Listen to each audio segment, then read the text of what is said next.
राम राम सा। चार लोगों रो घर में आनो शुभ मोनियोड़ो है। चार जना घर में आवे जनो बड़ो शुभ है। एक नंबर जमाई पावणो घर में आवेरा जनो समझ लो आज बड़ो भाग खुल्यो है। जको अपने आज पावणो आया है तो वो घर बड़ो शुभ मोनियोड़ो है। जमाई आवे जनो बड़ो राजी होनो, बड़ो देखो उत्साह होनो चाहिए कि अपनो भाग जागो आज। दो नंबर नणंद,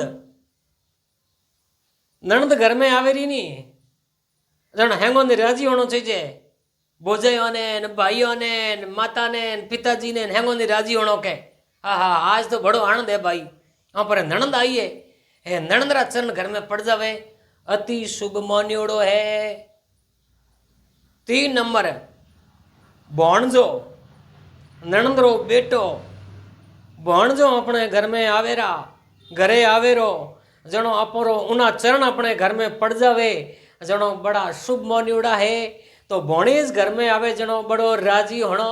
आ हा हा भाई भाई बहुत बढ़िया आज तो न्याल हो गया जगह भणेज आया पोरे घर में आज भणेज रा चरण घर में पड़िया जनो तो आज बेड़ा पार है। और चौथो नंबर है 4 नंबर है संत महापुरुष सजन संतोरा चरण घर में पड़ जावे घर में आवेरा तो वो घर स्वर्ग समान बैकुंठ बन जावे एनो परा भाग खुल जावे। तो ये सजनों 4 प्रकार का जका लोग बताया है ए आवेरा घर में तो बड़ो भाग खुल जावे अति शुभ मान्योड़ो है। राम राम सा।